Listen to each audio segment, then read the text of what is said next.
Morning to you all. Simone Tagliapietra, Senior Fellow at Bruegel. A pleasure to have you here in the room for the ones that managed to make it, notwithstanding the strike today in Brussels. Thanks for the effort to be with us physically. And thanks also, of course, to our colleagues and friends joining online this Bruegel event, which is devoted to the interplay of AI and the energy sector, which is a topic that I find fascinating and certainly one of the most interesting and evolving trends in this space.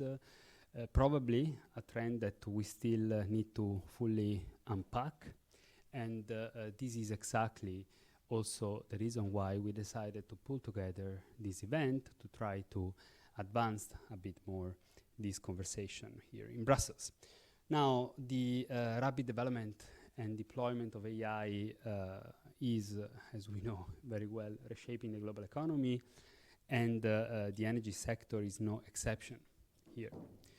There is no AI without energy, and at the same time, AI has the potential to transform the sector, both when it comes to the established oil and gas industry and also to utilities and, of course, the renewable energy sector in particular. Electricity supply is, as we know, a crucial determinant for the future of AI development.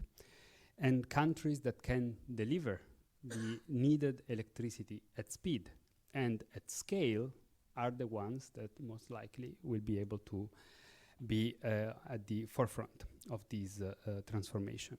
At the very same time, and that's where we have also concerns about these trends, training and deploying AI models take place, as we know, in large and power-hungry data centers. Typical AI-focused data center consumes today as much electricity as 100,000 households. And with the new generation, with the largest data centers under construction, the expected demand is 20 times as much. So there are risks, there are opportunities, and this is what we want to discuss in the coming hour. And of course, our landing point will be what policy can make to face this historical transformation we are facing, and in particular what EU policy making can do in Europe. So to do so, we will be guided by a very distinguished panel, which I'm pleased to have here today, which I'm now pleased to introduce in alphabetical order.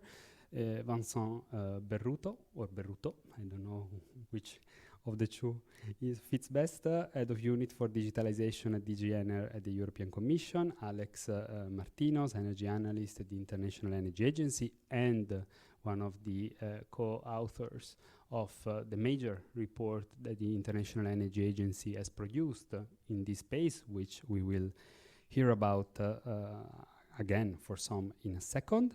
Melanie Nakagawa, Chief Sustainability Officer at Microsoft. Thanks, Melanie, for being with us. And Joss Parker, Head of Sustainability and at NVIDIA. Thanks, Joss, for being with us. Now, the Rano show is very simple. Alex will, first of all, present the main findings of the report we just mentioned. We will then move to the panel discussion, and we will finally turn to the Q&A. Let me just remind you that everyone online is more than welcome to participate to the conversation using Slido, and the hashtag for this morning event is #EnergyAI. Having said that, Alex, over to you. Thank you so much. Thank you very much, Simone. Thank you, everyone. And thank you for doing a great job of framing this topic and the questions around it, and why this remains a topic that's really at the top of the agenda, I think, for policymakers, for the technology sector, and for the energy sector as well. I only need add that I arrived on a very late train from London last night, It seemed half the conversations in the carriage involved the words ChatGPT, and the gentleman sitting next to me was diligently reading an academic paper on the uses of machine learning and artificial intelligence in predicting weather patterns for renewable power generation. So if you want any proof that this topic is very much current in the stream of today's thinking and events, it's everywhere you look. It's also been a very relevant topic at the top of the agenda for the International Energy Agency in Paris over the last year, where colleagues have been working hard to understand perspectives of the technology sector and of the energy sector, looking to grasp the data that is or is not available on this topic, and pulling those efforts together, firstly in our conference on energy and AI in December late last year, bringing together different sectors, but then, as Simone mentioned, in our major report on this subject, which was published in April of this year as well. And at this point, I should thank my fellow panelists, all of whom in some way or another have been involved in partnering or in supporting our efforts so far. So on behalf of the IEA, thank you.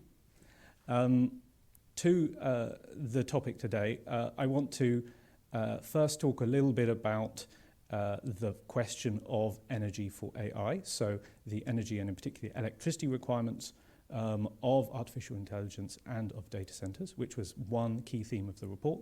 And then secondly, perhaps more briefly, talk a little bit about some of the potential which we identified in our analysis for artificial intelligence to play a significant role in the energy sector more generally in the future.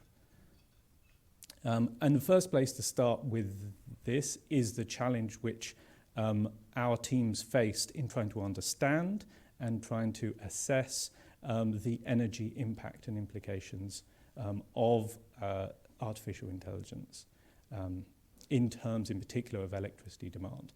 And what we see is that there's very significant uncertainty around this.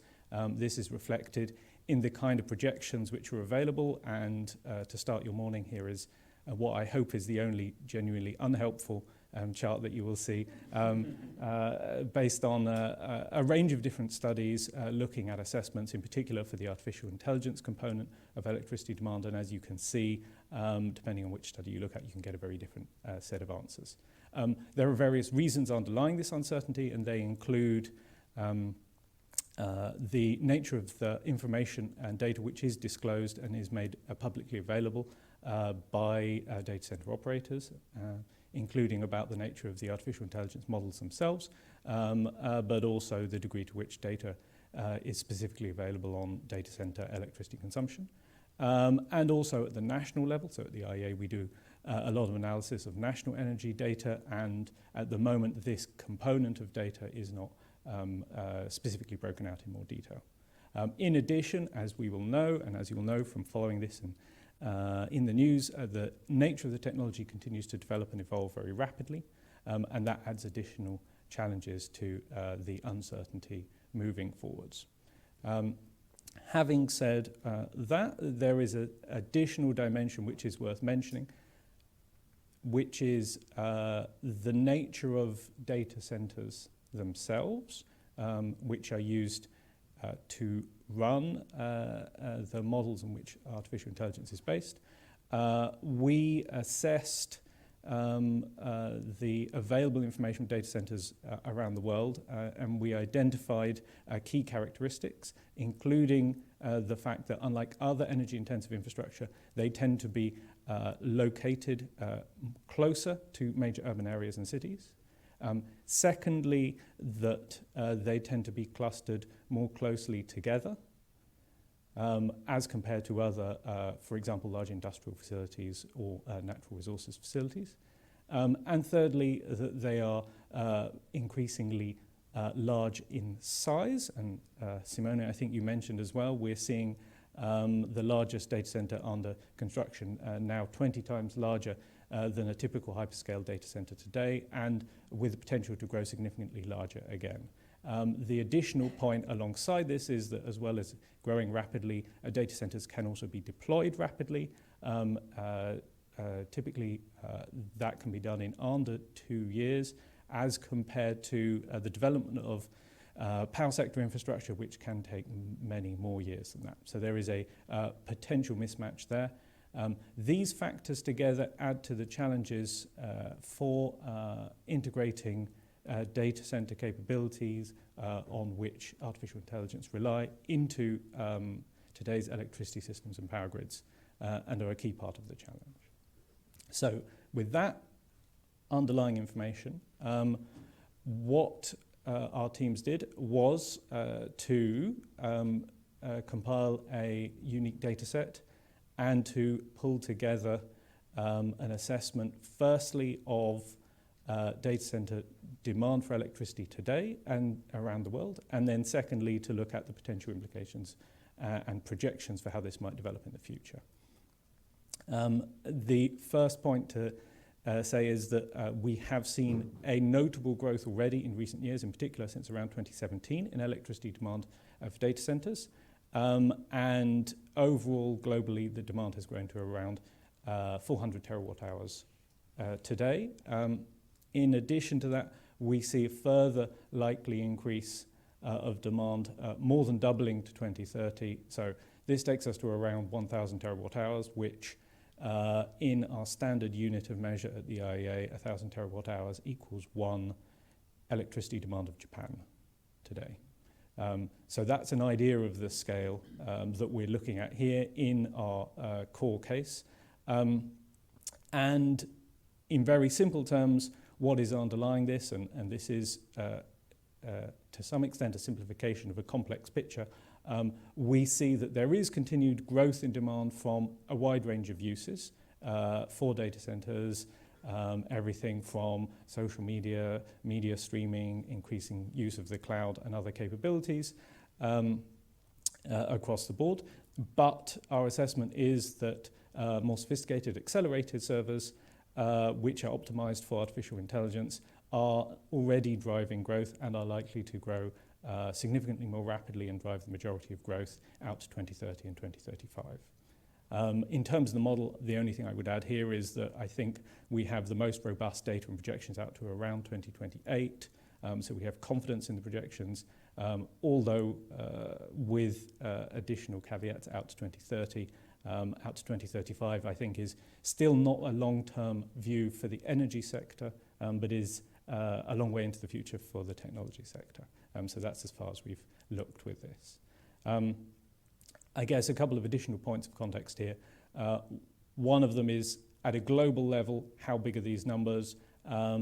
This increase in electricity demand is bigger, for example, than what is anticipated globally and projected by the IEA for electricity demand for something like space heating. But on the other hand, it is less than some other fast-growing areas of electricity demand, such as air conditioning and cooling for buildings, and also electric transport with a further development of electric vehicles.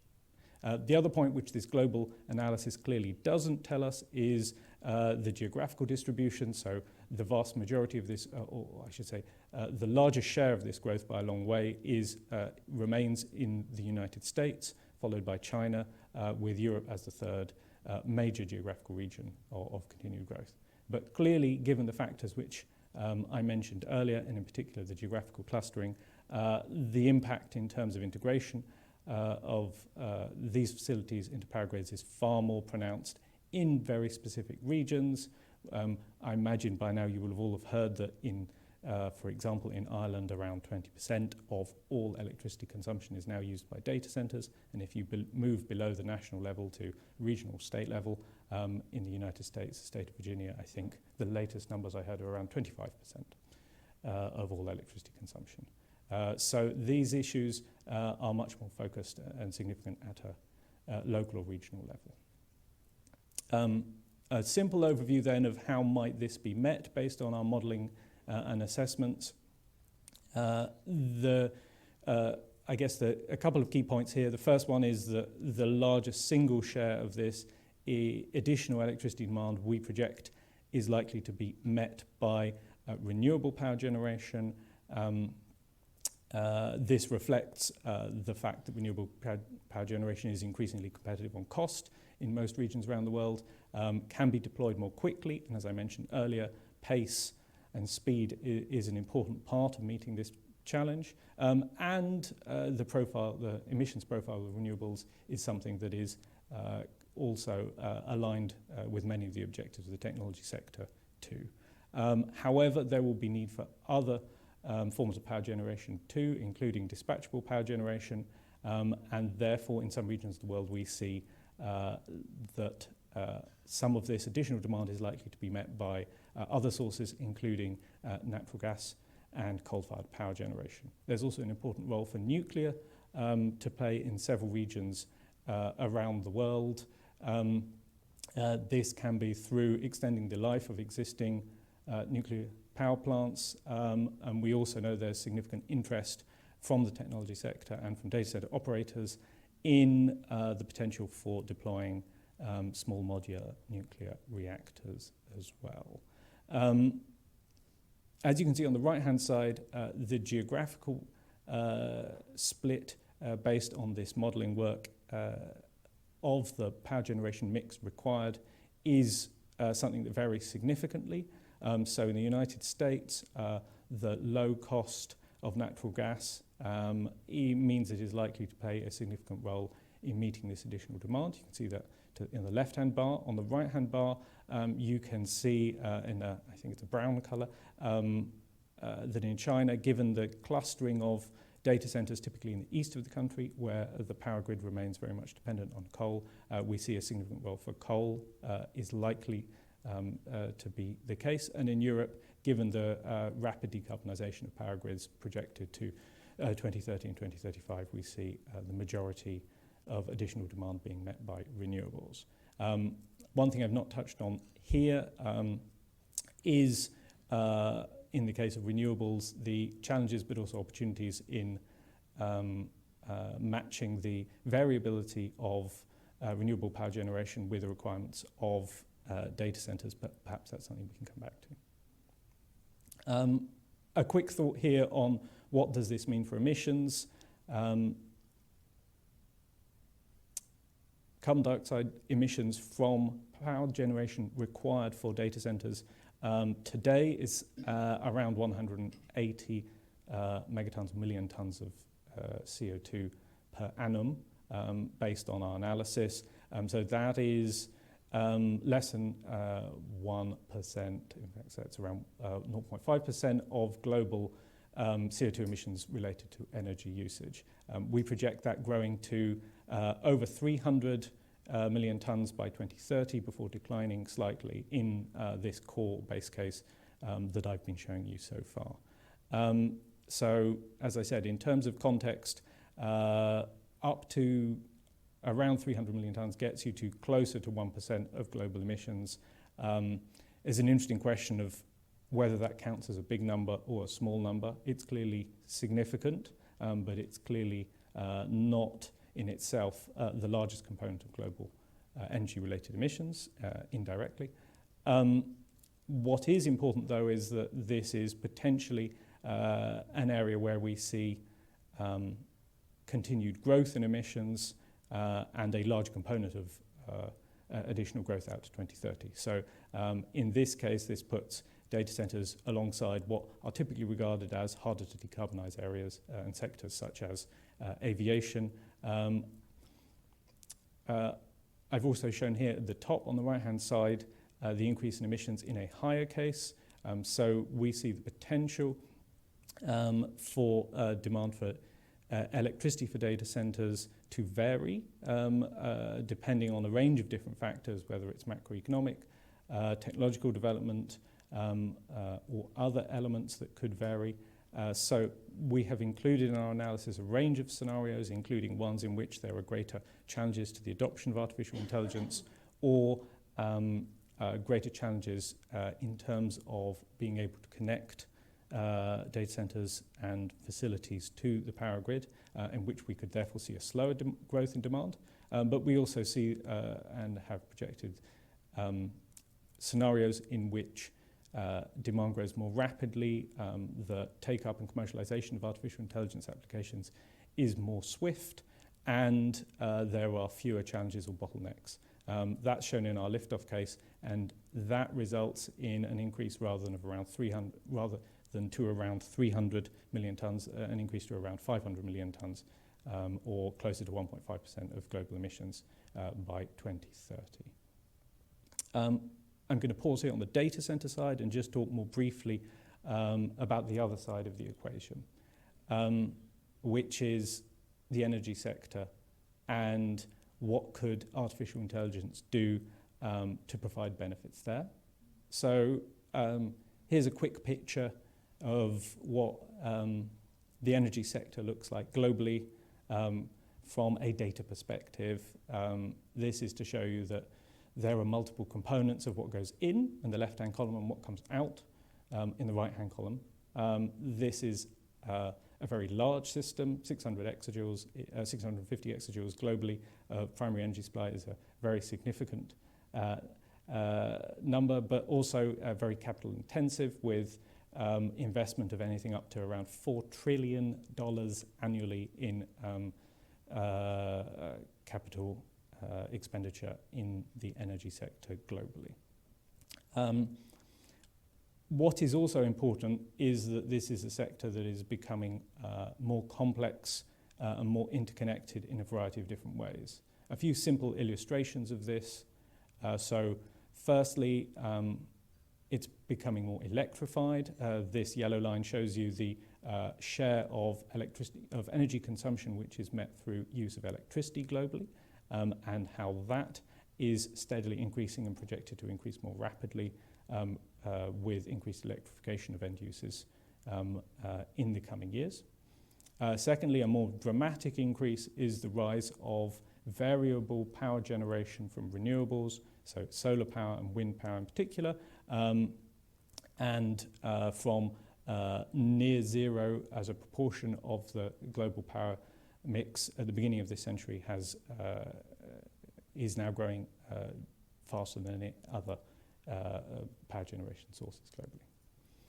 This also means that we're, as well as seeing more variable components coming into the power mix, we're also seeing a larger number of individual assets on the power generation side, and we're certainly seeing more on the demand side in terms of smart and connected appliances and devices. So on one estimate, an assessment up to around 15 billion today, and projected to grow to around 30 billion by 2030.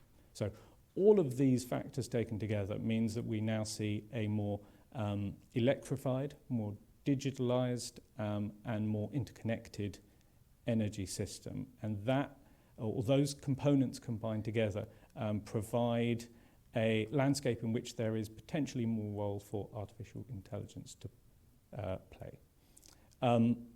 A very quick tour, because I haven't checked the time, but yeah, I will. Yes, yeah, okay, so very quick tour. I won't go into details on this, but we know already, and as part of our assessment, we surveyed what the energy sector is already interested in looking at in terms of applications of artificial intelligence. So in the oil and gas sector, which is a sector that has long-standing digital capabilities, supercomputing capabilities, we know that companies are looking to use artificial intelligence and machine learning to optimize exploration for new resources, operation of their facilities, and a range of other activities, such as, for example, improving their ability to detect leaks and emissions of methane from their operations and facilities. In the power sector, I mentioned already the example of interest from renewable power generation operators and developers in terms of being able to better plan using improved weather forecasting capabilities, the location, and also the operation of their facilities. We also see very interesting work in the area of power grids. This connects very much with the picture that I was painting a minute or so ago around the increased complexity and interconnection of power systems.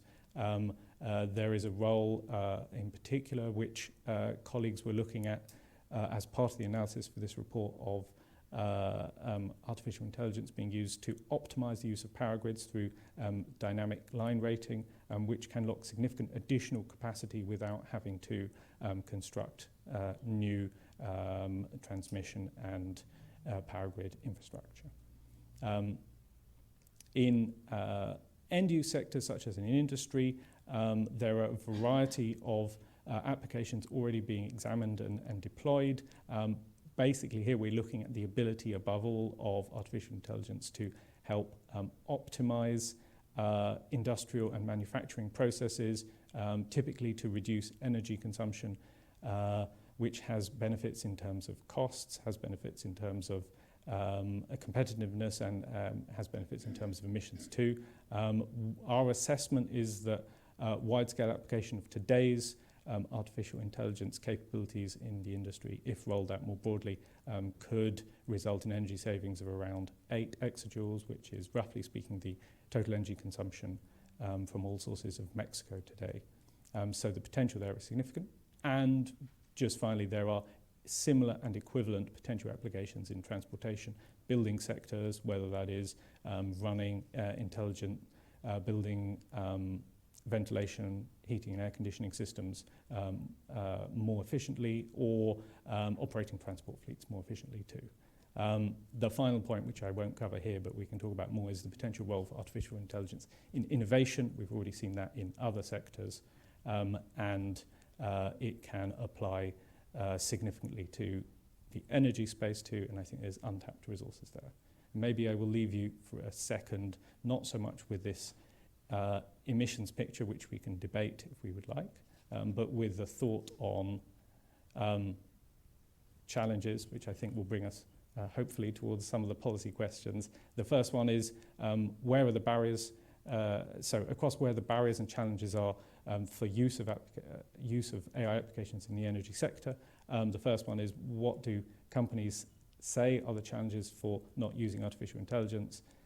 Legal concerns, privacy concerns relating to data, and above all, skills and lack of expertise. It applies in the energy space, it applies in other areas too. The second one shown in the middle here is, are the digital systems in place? This is an example from buildings, where, as you can see, in most commercial buildings, digitalization is deployed in the majority of cases. In residential buildings, it is not, and that makes it far harder to take advantage of artificial intelligence capabilities. And then the final point is a reminder about concerns about cybersecurity. The number of cyber attacks on energy facilities has gone up by a factor of 3 already in the course of this decade. These are significant challenges that could hold back the effective adoption of artificial intelligence solutions in the energy sector, and hopefully relevant for discussion today. Thank you. Thank you so much, Alex. It was great. And in an increasingly complex and volatile world, it's always so reassuring to rely on the International Energy Agency well-structured overviews and scenarios about where we stand with the most complex trends at play. So thank you so much for this introduction. I think it was the perfect scene setter for our conversation. And I would have a lot of questions, but I would spare them for the debate, and would actually move immediately to some of the key players in this field. Maybe, Melanie, if I may actually start with you, because Alex had this beautiful slide about the potential benefits of AI for the energy sector, from the oil and gas industry to the utilities and so on. Where do you see these benefits? How do you see the role of AI in really enabling the energy system transformation we need to reach our climate goals? No, thank you so much, and thank you everyone for being here. I thought that was an excellent presentation and an overview of where we're going. And then if I can add to that and sort of double down on one of the slides that we didn't get to quite, which really is the enabled benefits that come from these AI use cases. So there are known knowns, which is, what is the energy usage right now? And the known unknowns is how much benefit we can see with all these solutions. Recently in January, Microsoft published an update on our Accelerating AI with Sustainability playbook. And in that, it went through a list of examples in just the last year and a half, where AI is being deployed by many of our partners and our customers, where we're starting to see some quantifiable benefits. And again, we're at the very tip of the spear around how AI being applied can actually drive additional productivity wins, efficiency wins, resource efficiency.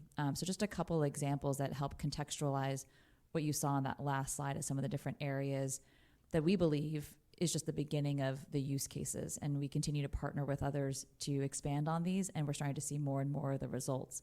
One example is with E.ON and how they're using AI in the energy transmission space to actually use drone technologies and AI to look at over 700,000 kilometers of transmission lines to take a look at the wear and tear on it and use it for better predictive maintenance, reducing everything from the logistics to go out and check those lines on a regular basis and the emissions that come from that physical movement of trucks to just a faster repair, faster optimization within those systems. Another great example is with Vestas and how they're using AI to optimize the wake effect. So think about like a dance. It's a sort of an eloquent dance about a large wind farm to ensure that every wind turbine is being used to the maximum capacity and capturing as much wind as possible. That really highly complex system that takes into account weather patterns and other factors, AI is a great tool that can do that quite quickly and optimize systems and increase output by, up to 10%, 20% from each of those because it's constantly learning. And the last great example is just to double click into that transmission line example. We're seeing in one case a company that has been deployed in the United Kingdom that has been working with utility providers to optimize grid transmission. And in that instance, I'll put some numbers to it. They were able to bring on 600 megawatts of offshore wind onto the existing transmission line, which increased the capacity by 60%. So this all gets to sort of the next part of the conversation, which is around where does Microsoft stand in these issues? What are we looking to see? Why are we really excited about the opportunity that the Commission is putting forward and that we see in Europe writ large around how do we accelerate the decarbonization of these grids? I loved that slide that showed for the European example, most of this growth is going to come from renewables. And I think the role that data centers play in all the different industries you see there is how are we an example of how to grow the energy mix sustainably? To date, Microsoft has signed 34 gigawatts of power purchase agreements. In some cases, our power purchase agreements are, 30% of new energy growth in some countries. I think the tech sector plays an incredible role in helping to drive more additional power to those grids and ensuring as much of that can be carbon-free as possible. And that's our strategy and our approach, and to pay for those systems. And so you're seeing that now through both the 34 gigawatts and the continued growth in the renewables. And how does industry help support countries in accelerating their decarbonized grids? Another area we're excited about is the digitization we're seeing across Europe, both in what they can do to modernize these grids. The more modernized they are, the more ability you have to actually put these systems in place. And then the last point that Alex raised, which was the workforce. There is an incredible opportunity to help digitize the workforce and upskill the workforce to use these technologies and tools. I'm not surprised by that statistic because we're just getting started, but I do hope and expect that number of the workforce blocker to continue to shrink over the coming months, if not years, because that's the other key piece of you need a modernized grid, you need a workforce that can use these types of AI tools. And then the last piece of the pie is in order to get these transmission movements faster, to accelerate the decarbonization of these grids, we need to actually help permit these and get them permitting moving faster. You need the workforce to be able to do it, and then you need the workforce to help be enabled by the tools to actually do faster permitting so we get more of this transmission capacity interconnections. There's various studies, IEA has many of these, of just how many gigawatts, and it's a shocking figure that are not yet connected or could be connected to systems. It's hundreds of gigawatts in many different countries, even within Europe, that are waiting to be permitted or waiting to be connected. So when I look at those numbers, which are several hundred gigawatts apiece per country or region, it doesn't feel like there is a power challenge in that the power exists, the sun is shining, the wind is blowing, the energy opportunities are there, but the next piece is how do you actually connect them, power them, turn them on, and get them into the right interconnections. And that's really where policy plays an important role. And the work that's coming out now of where are the opportunities to actually help fast track this, move those permitting systems faster. The demand is clearly there. The power opportunities are there as well using traditional renewable technologies. And then that new frontier is going to be, how do we get accelerated long duration energy storage? How do we get new types of energy resources coming onto these systems? Everything from fusion technologies to enhanced geothermal and everything in between. So it's a promising picture, despite what looks like a big challenge ahead, because I do feel like we're just starting to see the benefits of some of these tools in production today. Thank you, Melanie, and thank you so much for stressing the key bottleneck of the grid and the grid connection, which I think it's a point we will be coming back later in the debate, given how important this specific item is for this specific field, but for the development of the energy sector in Europe, specifically at large. Josh, if I may now come to you as another important player in this sector, asking how you see the actual and the potential impacts also of AI on the energy sector from your perspective, and really, if I can ask you about this question about how to balance the AI impacts with its benefits. So I think something could be said on that regard too. Yeah, it's a great question because it's so easy to, when you see the growing footprint, and also want to endorse the IEA study, it's very detailed, very thoughtful, and very useful. When you see the growing footprint of AI, it's natural to ask the question, especially for those of us in sustainability, is this sustainable? Where does this go? But the really critical thing to remember is what you're suggesting, which is you have to look at the net impacts. So you can see the rising footprint, and even though it's starting from a small baseline, I mean, the IEA's projections were in 2024, their estimate was that all of data centers accounted for 1.5% of global electricity consumption, and AI is a fraction of that, right? So it's AI would be less than 1%, definitely, of total electricity in consumption in 2024, but growing, of course. But so number one, you need to put the footprint in context to make sure we're understanding we're starting from a very low baseline in terms of total energy use, and then scale out and say, okay, if AI is growing, what other impacts are happening? And one of those we've been talking about is the potential for AI to help, as Melanie mentioned, specifically in the energy sector, to make the energy sector more efficient, more resilient, to assist with the integration of renewables and make renewables actually more valuable because we're doing better modeling of how they generate, or decreasing costs, decreasing maintenance, et cetera, of renewables. And so AI in the energy sector is an important piece of this as well. And then, as Alex mentioned as well, you have the kind of first order impacts of AI in other sectors that directly impact energy supply. So one example that I like to talk about because I think it's really compelling and it's a real proof point. Manufacturing is, of course, a much bigger energy consumer than data centers right now worldwide. And we've got a manufacturing partner, Foxconn, who's building a new facility in Mexico to manufacture some of our servers.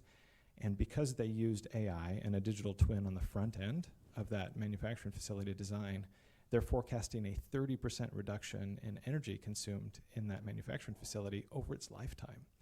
And so when you balance potential savings like that, 30% reduction in manufacturing, a huge energy consumer, versus less than 1% of energy going currently towards AI, you start to see the potential for that small sliver of electricity used for AI to dramatically open up energy that's currently being consumed by other sectors.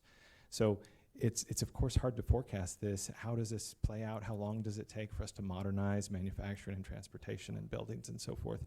But the use cases that we see are starting to multiply. And when you have enough of those, you can start to see, I think, a likely scenario where AI's footprint will actually be smaller than the benefits that you see from it down the line. And we saw that in terms of emissions. And that's actually, I think, an important point to make as well. In the IEA's data, if we're looking at policy here, and we're thinking about policy in Europe and in the United States, where we have influence, if you exclude China from those emissions and energy numbers, the picture for AI starts to look really, really green, right? Because we're using so many renewables. It's a very clean energy source. Companies like Microsoft are committed to using clean energy worldwide, already using it. NVIDIA is as well. We're on 100% renewable energy today. And you see that AI's actual footprint, again, if you look where outside of China, where the policy influence is most relevant, it's a very, very green technology with huge potential to green other areas. So on the policy front, one last comment here. I think in terms of the EU, what things we're thinking about that are really critical are, number one, AI is growing. You know, it's not the biggest load growth in the world. It's number 5, I think, in the ranked list that the IEA published in terms of absolute load growth. But it is growing, and so we do need policies that support development of additional energy resources, permitting reform, et cetera, that helps facilitate that. And then we also need to make sure that we recognize the net benefits of AI so that we're not overly worried about the environmental impacts of AI when, number one, the footprint is actually much smaller than most people realize already. And number 2, the potential for AI to help us solve our biggest sustainability challenges, including energy, including water, including emissions. It's the best technology that we've ever had to give us hope that we're going to be able to solve these sustainability challenges more broadly. So I think recognizing that will help us not be overly worried about the near-term impacts because of the potential benefits and the actual benefits that we're seeing in the real world. Thank you. Thank you, Josh. And maybe on this net point, we might come back later in the debate, because I think it would be extremely fascinating, if there were models to somehow try to show what are the gains you can achieve and what is for example, when it comes to the electricity demand, and then really understand better this issue of the net impact. But let's leave it for the debate, and let's try now to a bit land this conversation on the European area, and really try to understand with you, Vincent, how the Commission sees all of this playing out for Europe, the risks, the opportunities, and which kind of policy action you foreseen to take in the coming months on this regard. The floor is yours. Thank you very much, Simone, and thank you for the presentation. It's always interesting to listen to this presentation. I will start with the opportunities, because I think that's the important thing here. I mean, energy and AI are becoming more and more intertwined. I mean, as you said, Simone, there's no AI without energy, and we are convinced that there's no energy transition without digital solutions, including AI. And we're moving towards a system, as Alex said, that is becoming more and more electrified, decarbonized. In Europe last year, nearly half of the electricity that we produce was coming from renewables. So there's a growing share of renewables in our energy system. Our system is becoming more and more complex. We see more and more interconnections between sectors, between energy carriers. And as a result, I think we absolutely need those digital solutions to make sure that supply and demand are matching all the time. AI can bring a lot of benefits. Actually, AI has been applied in the energy system for a number of years now. It's not completely new. We surveyed more than the 50 use cases. I mean, I fully agree with all the examples that were given. I mean, a very interesting predictive maintenance forecast of renewable electricity production, of consumption, optimization of the energy used by buildings, in transport, etc. I would add also using AI for customer relations. I mean, that's how I see a lot of utilities using AI now to interact with their customers, to empower them, to engage them in the energy transition. I mean, that's very interesting. We see all these developments with great interest, and we're committed in the European Commission in fostering those developments in a responsible way. So what are we doing? I mean, first, we're looking at a key issue, which is the lack of interoperability in terms of energy-related data in Europe. Data come in different formats, standards, and that's a barrier for the expansion of digital solutions, including AI. So we set up an expert group where we put around the table all the actors, and we want to move towards a common European energy data space, set of interoperability rules and standards, so that we can really build on the numerous data that we are at our disposal to develop AI solutions. So as we speak now, for instance, I've got people of my team meeting in Vienna with representatives from the energy sector, the transport sector, the building sector, and trying to agree on how we need to move ahead with the development of that common European energy data space. It's a complicated matter. It's taking some time, but I think we're committed to reinforcing our efforts in that direction. Thinking also of a governance. How do we want to govern that data space? So that's one issue. We also want to look at hardware. I mean, today in Europe, it's about half of the households that are equipped with smart meters. I think there's a potential to increase the penetration of smart meters. But not only, I think we need smart grid technologies. We are developing with the system operators, with the regulators, a set of smart grid indicators so that we can better monitor how smart the grid is. And without a smart grid, we won't be able to exploit the benefits of digital solutions. So I think we need more smart grids in Europe. We're developing a digital twin with the system operators as well, where we think AI can also be applied to optimize the energy system. Well, that's one area where we think we need to reinforce our efforts. Consumers, we keep saying that consumers should be at the center of the energy transition, so let's use AI to empower consumers. We've been developing tools, for instance, to foster energy communities. We are working now on a citizens' energy package where we will also look at digitization aspects and the role of AI in empowering consumers. And when I say consumers, I'm not just talking about citizens, but companies and SMEs. And so we want to put tools at their disposal using our budget that we have at European level, but also triggering private investment in those subjects. And talking of funding, research and innovation is also very important.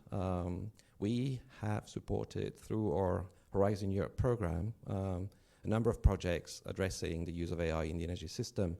A few weeks ago, we published our work program for this year. You will find there other funding opportunities if you are interested in developing AI solutions for the energy sector. And you can expect more funding coming for research and innovation, both in 2026 and 2027, because we think that's an area where we need to increase research and innovation efforts. And also, a subject that we haven't tackled so much so far, but we think, and based on the IEA report, deserves more attention, is also how to use AI to accelerate research and innovation in clean energy technologies, for instance, in the development of new batteries. So I think that's one subject also where we are investing more efforts now.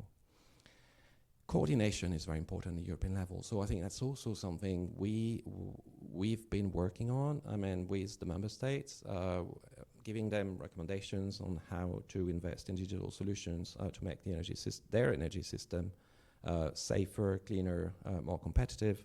So in the development of the National Energy Climate Plan, they were supposed to take that guidance into account. We've guided them also in the use of their recovery and resilience plans, in the design of their recovery and resilience plan, so that they could also prioritize digital solutions for energy. We collaborate with them to align our research and innovation efforts. So there's a lot of being done in terms of coordination between member states. I think that's a very important area where we think the European Commission should play a role. That said, we also want to look at the other side of the coin. So being conscious about the opportunities and all the rest, but also, and the figures of the IEA clearly shows it, we need also to be mindful about the growing energy use of data centers, or what needs to be done in this area. Building on the provisions that we've included, for instance, in the Energy Efficiency Directive, to ask data center operators to report on the energy performance of their data centers. And thinking forward and saying how to develop a label on the energy efficiency of data centers, and whether we should also start thinking about developing minimum performance standards for data centers. So we'll come next year with a data center energy efficiency package, probably the first quarter of next year. And more broadly, we will also come up with a strategic roadmap on digitalization and AI in the energy sector, which is a priority of our new commission, due for possibly for the first quarter as well. We will launch very soon an open public consultation, so if you have ideas on what the European Commission and the European Union at large should be doing, then please send us your input. We will continue the stakeholders consultations that we've had, and the number of meetings we had with Microsoft. with NVIDIA, but working closely with the IEA, of course, and other players. I mean, a lot of actors are very active in this area. And alongside that strategic roadmap, we also have an electrification action plan. I think that everything is connected. I mean, electrification rate is going to increase rapidly in Europe.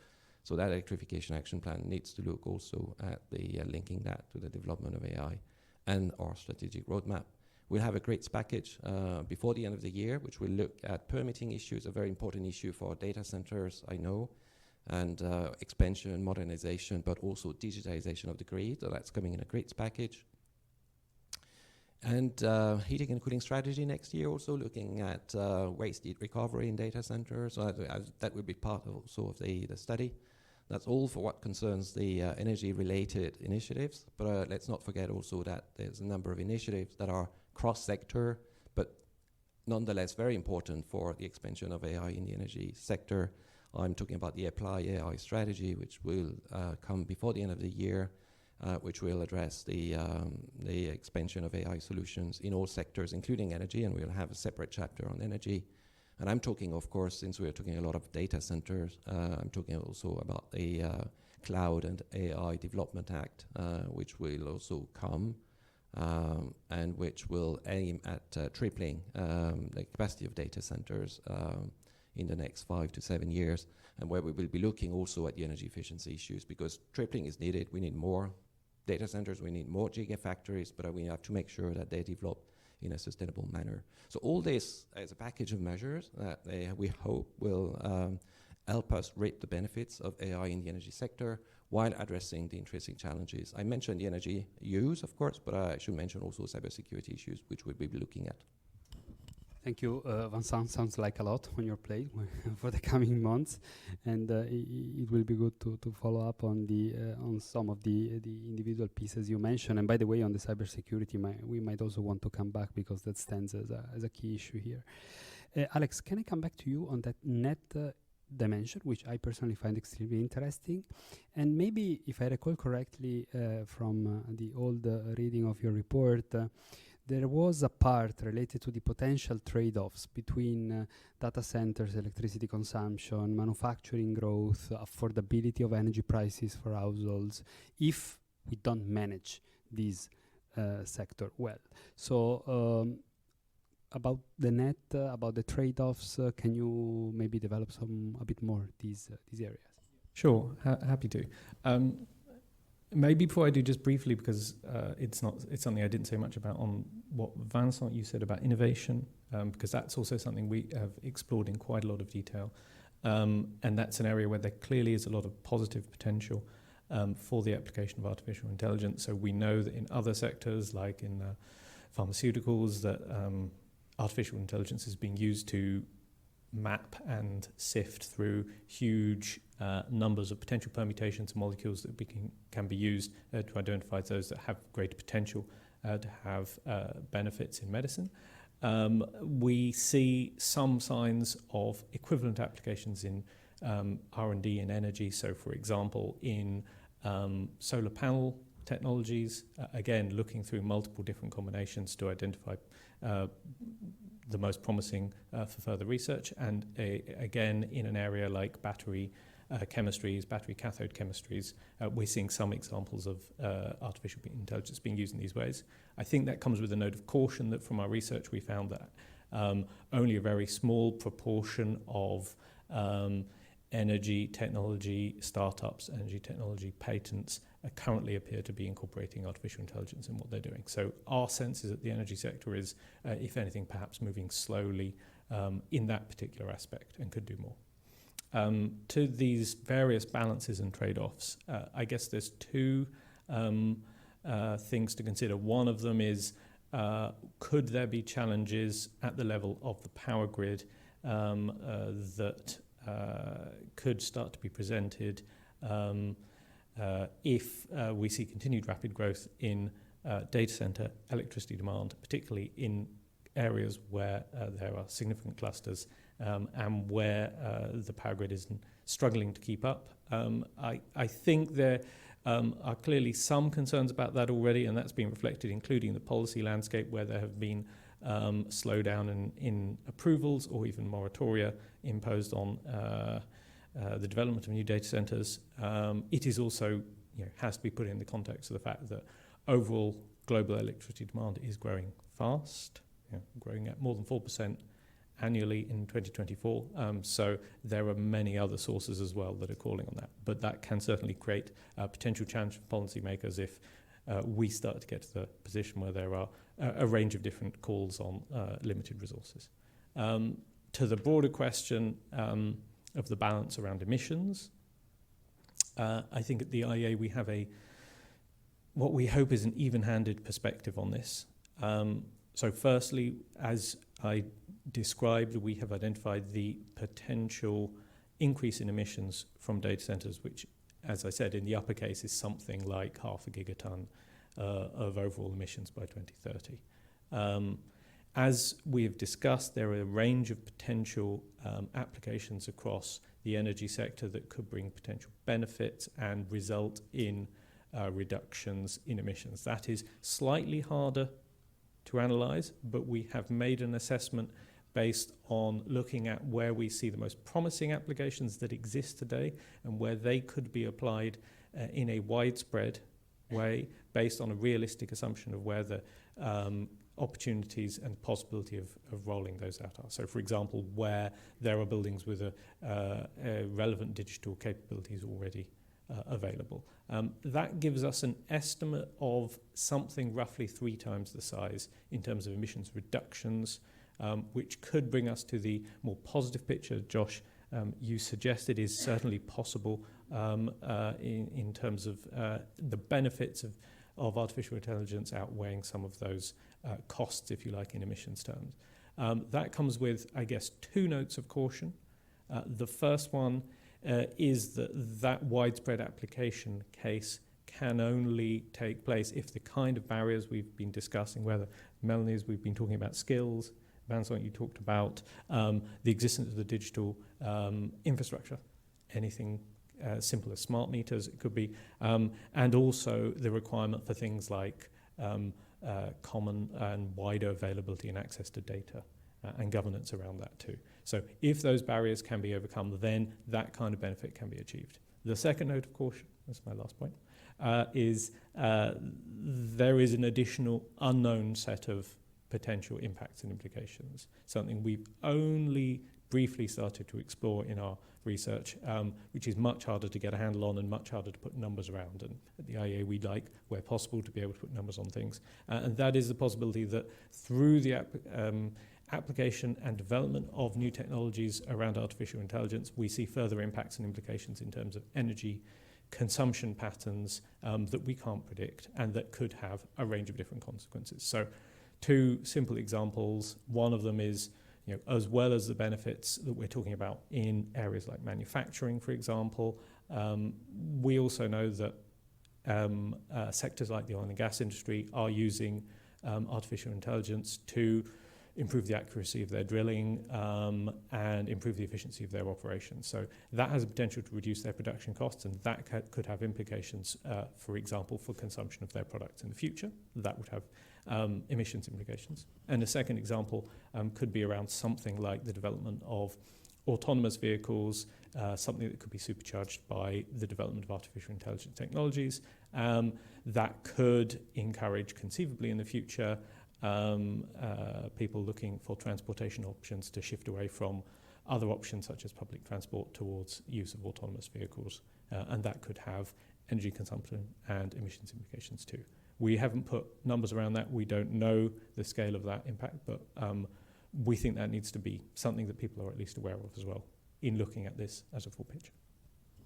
Thank you, Alex. Maybe before moving to the Q&A, if I may turn to you, Melanie and Josh, regarding policy again, I think Vincent has tabled quite a long list of interventions that are planned. If you were to prioritize and to really indicate, okay, these are the few things that really need to happen over the next year for this sector to really be rolled out in Europe, what would you be on your priority list? What do you think it's really the crucial bottleneck? You mentioned the grids before. Is there anything else? And Josh, likewise, if you want to add on that, prioritization of policy action in this space. I think it's important. I think I would start first. Definitely, it's going to be the grid side of the house, which is tied to permitting and skilling, right? I think those are the two key components that help ensure that we can accelerate the advancements of grids that can be powered by more renewable capacity. I think the other area too, and I think Vincent mentioned this, is, you know, if there is this goal to triple capacity in Europe and move it quickly, I think a key component is how do you put in place guidelines or rules that facilitate that rapid growth? And I think one area to do that is, you know, standardization or labels, like a, you know, sustainability label is a great way to ensure that companies like ours and others can continue to grow and build it out. I think there are areas to be cautious of, which is to ensure, as you're seeing, and Josh made an example with one of his manufacturers of NVIDIA, each data center, it's not a one size fits all. And there's been incredible innovation at the data center footprint itself. From most recently, we've launched 2 new types of data centers. One uses cross-laminated timber in the build, so we use less steel and concrete, because another key area that we're focused on is, obviously, energy is an important part. One thing we didn't discuss today was, for a company like Microsoft, in our reported emissions, the bulk of our emissions that we report when we go across both the direct energy consumption and use of energy, as well as the supply chain emissions, 97% of our reported emissions is actually coming from the supply chain and the value chain, meaning it's the embodied carbon of things like the chips, the cement, the steel, the fuel, and indirect procurement. So we're, you know, as a CSO, I'm particularly focused in the bulk of our emissions, where I really am looking at where are the places to decarbonize. This is then leading to really interesting innovations at the data center level that can change based on geographic regions. Another area that we've done some new designs is around the water consumption inside of a data center. There are new chips. NVIDIA has one of them that's a, you know, direct liquid cooled chip. We now use things such as a closed loop cooling system that uses zero water for cooling, which reduces the water consumption, and it changes the geographies where we can deploy such a capacity. So I guess the note of opportunity is, you know, labeling is one area that helps ensure that there's, you know, clarity across each data center, but to not overlook the fact that companies are becoming quite innovative of the type of designs of data centers they're putting in there. And so a minimum standard might have a perverse effect at times of deterring investments more globally. If you want to go to a tripling, you want to see that capacity go all around Europe, from, you know, the top to the bottom of Europe.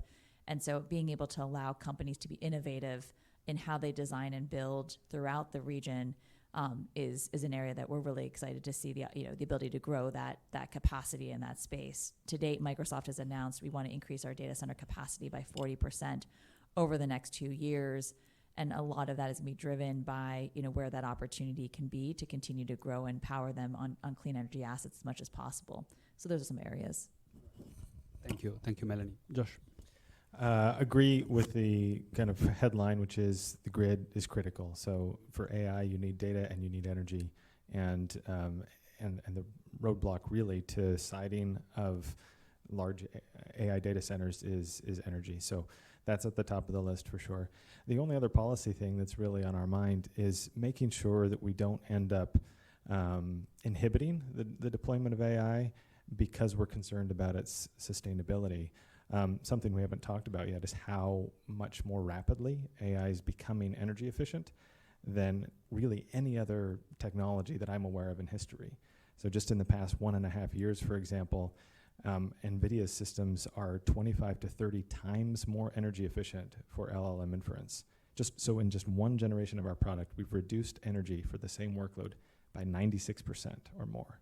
So it's really, really profound, and that's been consistent over the past decade. It's 100,000 times more energy efficient today than it was 10 years ago for inference. And so when we're thinking about tripling data center capacity under KIDA in the EU, how do we do that? It's really deployment of these really advanced, very efficient systems help us achieve that goal in Europe. And of course, the secondary benefits will help mitigate some of the impacts. But ultimately, if we want that green infrastructure, AI really is proving to be one of the greenest technologies ever developed and one of the most rapidly improving in terms of efficiency. And actually the pace of innovation makes it really hard to regulate efficiency or sustainability. The companies that are running these systems, including Microsoft and others, have really strong incentives to drive costs down, to use them as efficiently as possible. That's true of water and energy and the physical resources.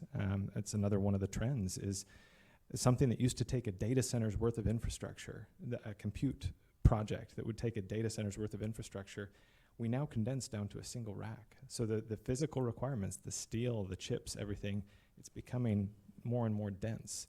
And the energy requirements per workload are going down, the water requirements are going down significantly. So the existing trends in efficiency are really, really dramatic.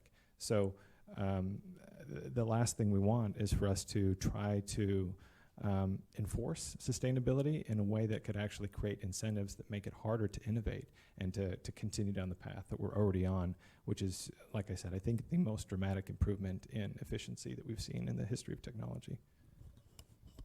Thanks, Joss. I think clear message. And let's now turn to the floor. So if there is any question in the room, please. I see the gentleman there, and then another gentleman on the right side of the room.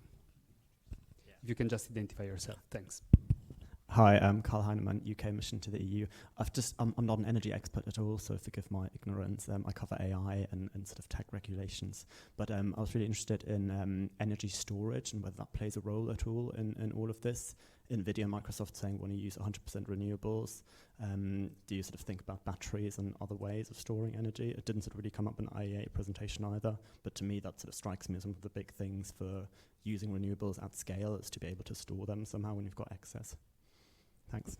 Thank you. Very, very good question indeed. And there is another gentleman there. Hi, yeah, it's Peter Dunn from Cullen International. I've got a question about this net benefits point, which sounds great, but I'm just struck by the broad scope of what we call AI today. It seems almost as if any kind of computer prediction is now called AI, right? So given that, are we sure that the AI that's really driving the energy demand is the same AI or the same type of applications that is really benefiting the energy industry in terms of efficiency? Thank you so much. So energy storage, and I would add also whether or not data centers can become a source of flexibility to the grid. So I don't know whom of you wants to go first. Yeah, Josh? I'll jump in really quick. So on batteries, absolutely, that plays a role and should play, I think, a growing role in terms of how we manage renewables. The smarter the grid gets, the better it's able to integrate batteries and variable demand and variable supply. So and batteries play a key role in that. Huge potential for AI. We're already seeing advancements in material science that will help us with battery technology and battery efficiency. So plays a critical role in this. It's very, very important. And then quick point on the in terms of AI, are we tracking the ones that are really providing the net benefit? So when we talk about AI, we're talking about it very, very broadly. It includes things like people using, Gemini and Copilot and ChatGPT to generate images of their dogs on surfboards. That's not driving industrial efficiencies, right? It's, you can argue that there's some value there for entertainment as well. But when we're tracking the total impact of AI, we're including everything. It's true that a slice of that AI is really driving the benefits and the sustainability and the efficiencies. And that's typically actually not the consumer level LLMs that most people are seeing. So there's a little bit of a disconnect between what consumers see and what's happening with enterprises to drive efficiencies. But when we talk about the footprints, we're including everything. So that's kind of built into the modeling. Thank you, Josh. Yeah, Alex? Yeah. I would agree with your point, Josh, about the potential mismatch there. And I think our sense is that it's not easy to dig into the data and the understanding of actually which parts of the energy footprint are being used for what.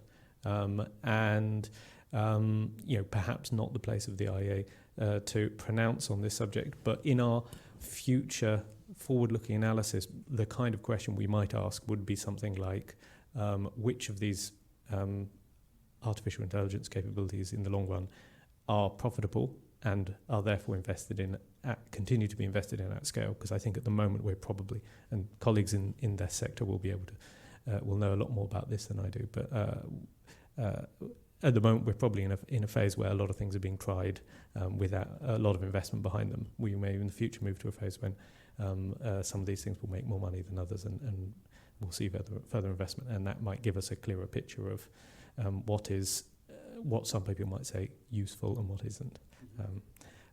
On the point about batteries and storage and flexibility, it's something that in our analysis and our report we've looked at. Our sense is that unlike some other demand sectors, there is less scope in layman's terms to turn a data center on and off at peak electricity demand times. That's an extreme oversimplification. We have looked at very small marginal, as in 1% maximum flexibility, and that could use the degree of the backup power generation that data centers have, including batteries, and typically some form of power generation such as diesel-powered generators. One of the things that is potentially interesting in this space is and perhaps there's a policy or regulatory dimension to this, could those backup power facilities be increased in size, and could that therefore allow data centers to play a slightly more of a role in contributing to the flexibility of the grid at peak power generation times with positive benefits there. So I think there's some interesting discussions to be had around that. Thank you, Alex. Melanie, over to you. I guess I can't understate just the moment in time we're in right now in terms of the precipice of new discoveries and the rapid acceleration of so much innovation because we have these new models and these new capabilities and these new chips. I mean, Josh commented on just how much more efficient technology has gotten, but I do think that, you know, this moment sort of now after AI versus before AI, I think is it's going to be a moment in time that we're going to look back on and kind of really revisit how we did life sort of, you know, before the announcement of a ChatGPT, for instance, about 2 years ago.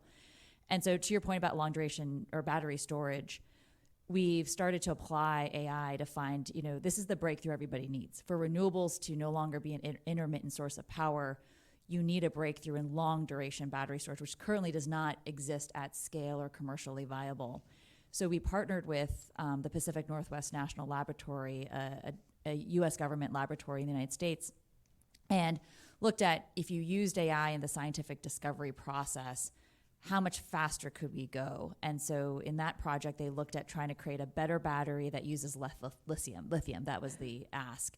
And so the model looked at 32 million material candidates that could create a battery, and it narrowed it down to 8 material candidates that met these parameters. And then they went on to prototype the battery, which then they created a working prototype battery that we estimate would probably use 70% less lithium. The amount of time it took to go from 32 million material candidates iteratively down to the 8 was around 80 hours. So a process that would have taken years or months, we were rapidly accelerate that change. Healthcare sector, I mean, the COVID vaccine is another example of this. I mean, we've started to see the proof points of just how fast these types of scientific discoveries could happen if used with the types of skills and the academic, you know, opportunities and research available for it. But that's where I say, you know, the big moment would be, how do you get a long duration battery storage out there? And I think now they've got more and more sort of research institutions using it. I think it's closer in time than we've ever imagined. And that would unlock just massive scale of these types of renewables to be more of a 24/7 type of opportunity. But we're just at the start of that piece. The same point goes to this notion around the question that you've asked, which is the puts and takes of the energy consumption here. I think, again, there's this opportunity here that we have, which is many enterprise customers, which are the largest, you know, sort of, you've got consumer, the ones, the facing products that you all see from whether it's in search engines or what have you. But what you may not see is what the enterprise customers are doing, because again, these models, these big models that have really been announced have only been in the market for probably 2 years. And as you're seeing the adoption of these tools, we're starting to see from the enterprise side, what is the opportunity of how is it being used? How are large models and small models and agents being used to drive those energy wins? But probably the reason why IEA doesn't have yet the data or the assessment and quantifiable is because we're just at the 1.5-year mark, and some of these enterprise customers, they're at the year mark. So that's the area where, we put a lot of, there's some existing examples that are smaller scale, but I do see that over the next, give it a year from now, if we came back to this room and had this conversation, who knows how much more efficient NVIDIA would be at that point, all the other proof points that would be in the system of the puts and takes. But I think that's sort of this moment we're in where there is some uncertainty. But as a tech provider and from a platform perspective, we're seeing just not only the potential, but the use cases already in motion that create just an incredible sense of optimism that the IEA assessment that it's a 3x benefit to impact is actually realizable, if not, more achievable. Thank you for that, Melanie. And I think, or at least I have the feeling that this conversation can go on and on for at least, let's say, a few more hours, if not an entire day. But unfortunately, our time is over. So I would really like to thank you all for this very insightful conversation. I think many of these points can be further elaborated as we move forward. And we at Bruegel, as a platform also of conversation and analysis of these trends, we will not hesitate to call you back in the near future to continue this discussion. Thank you all for coming. Again, particularly given the difficult day on the logistical side in Brussels. Thank you all online, and until next time, bye-bye. Thank you.